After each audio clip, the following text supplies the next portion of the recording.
SSC GD 2024 से related आज का ये सेशन आपके लिए काफ़ी इम्पोर्टेंट रहने वाला है, क्योंकि आज के इस सेशन में मैं आपके सिर्फ और सिर्फ दो सवालों के जवाब देने वाला हूं और ये दोनों सवाल बहुत इम्पोर्टेंट रहने वाले हैं।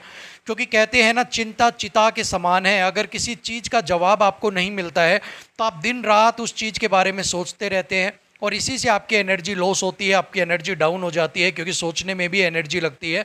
सो आपकी एनर्जी वेस्ट ना हो और आप अपनी सारी पावर फिजिकल में लगा सकें, इसीलिए इनके दो सवालों के जवाब, आपके जो मोस्ट कॉमन डाउट्स हैं उनके जवाब इस वीडियो में आपको मिलने वाले हैं।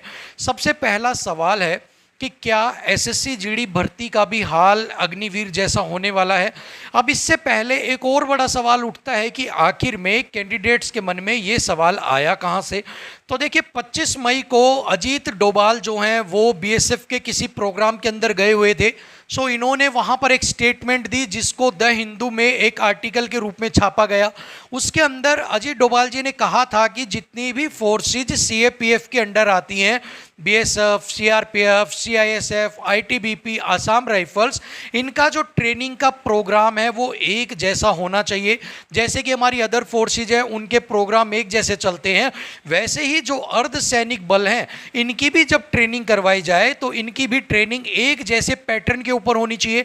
अब इसका फायदा क्या मिलेगा? जैसे कि अजीत डोभाल जी बताते हैं कि बहुत जगह पर बीएसएफ को हम जो है वहां पर ड्यूटी पर हम उनको तैनात करते हैं, लेकिन कई बार जब जरूरत पड़ती है तो हम सीआरपीएफ को भी उनके पास भेज देते हैं, क्योंकि सीआरपीएफ और बीएसएफ की जो ड्यूटीज़ हैं, वो जो ट्रेनिंग्स हैं वो सेम है, इवन उनके जो इक्विपमेंट्स हैं वो भी सेम है। इसीलिए हमें कोई दिक्कत नहीं होती है। जहाँ पर बीएसएफ की ज़रूरत होती है वहाँ पर सीआरपीएफ जो है वो भी वहाँ पर काम दे देती है। सो इसी पैटर्न के ऊपर जितने भी अर्धसैनिक बल की जो टुकड़ियाँ हैं उन सब की ट्रेनिंग करवानी चाहिए कि in case of emergency, emergency दो ही तरीके से होती है, या तो शांति जहाँ पर बहाल करनी हो या फिर युद्ध या जहाँ पर चल रहा हो। सो इस कंडीशन के अंदर अगर कोई फोर्स कहीं पर बिजी है तो जो दूसरी फोर्स है उसको वहाँ पर तैनात किया जा सके और वो जो सिचुएशन है उसको वहाँ पर संभाल सके।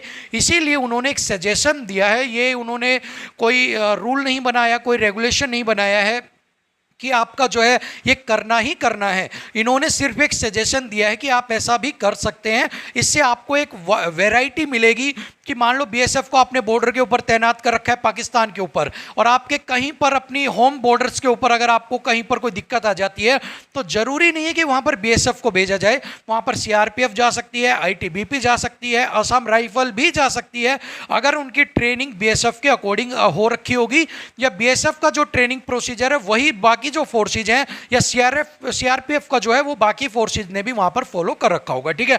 सो एक सुझाव था, एक सजेशंस था कि इस तरह से भी हम अर्धसैनिक बल को ट्रेनिंग दे के अदर पर्पज के लिए भी यूज यहाँ पर कर सकते हैं। सो अब यहाँ पर इसका कतई भी मतलब नहीं है कि एसएससी जीडी की जो भर्ती है उसको भी यहाँ पर घटाकर 4 साल कर दिया जाएगा, या फिर इसका भी प्रोसेस छोटा कर दिया जाएगा, या फिर इसमें कुछ अग्निवीर जैसे चेंज कर दिए जाएंगे।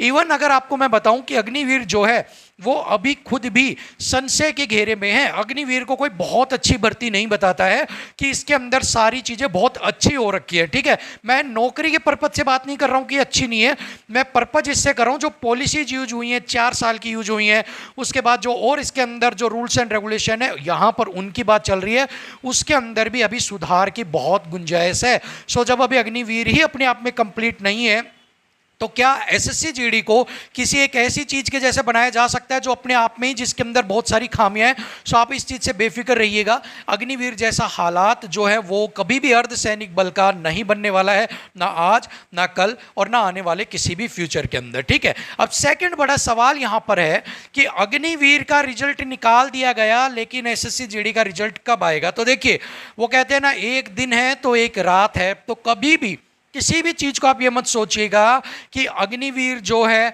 उसका रिजल्ट आ गया तो ये मस्ट है कि एसएससी जीडी का रिजल्ट भी रातों रात यहाँ पर आना चाहिए। ऐसा कुछ भी नहीं है भाई। दोनों अलग अलग चीज़ें हैं, दोनों के अलग पैटर्न हैं, दोनों के अलग शेड्यूल हैं, दोनों के अलग एआरओ के अंदर जो है अपने अपने जो है रिजल्ट्स आउट किए जा रहे हैं, दोनों के अलग अलग सिस्टम यहाँ पर चल रहे हैं। सो यहाँ पर आपका एक कंपल्सरी नहीं है कि जो अग्निवीर है इसके पीछे आपका भी रिजल्ट आए, हो सकता है कोई और रिजल्ट आ जाए, फिर आप बोलेंगे कि ये भी रिजल्ट आ गया, मेरा क्यों नहीं आया। एसएससी जीडी अपने टाइम पर रिजल्ट निकालेगी, अपना अग्निवीर ने अपने टाइम पे निकाला है, और कोई और भर्ती होगी उसका अपने टाइम पे आएगा। हाँ, आपका जो रिजल्ट है वो आपको चुनावों की गिनती के बाद, यानी कि आप मानकर चल सकते हैं 4 से 10 तारीख के बीच में देखने को मिल सकता है, अगर एसएससी ने रिजल्ट रेडी कर रखा है। अदरवाइज ये टाइम 30 जून तक भी आपका एक्सटेंड हो सकता है। इसके ऊपर एक पर्टिकुलर डिटेल्ड में वीडियो मैंने बनाई हुई है, आप एक बार वो वीडियो जाकर जरूर देखिएगा।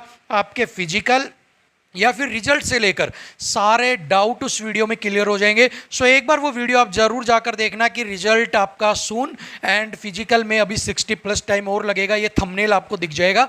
सो ये वीडियो जाकर आप जरूर देखना, काफ़ी हेल्पफुल रहने वाली है। और आपके 2 बड़े सवालों के जो जवाब हैं वो इस वीडियो में मैंने आपको दे दिए हैं। सो मिलेंगे एक और वीडियो के साथ, तब तक के लिए मुझे इजाज़त दीजिएगा। नमस्कार।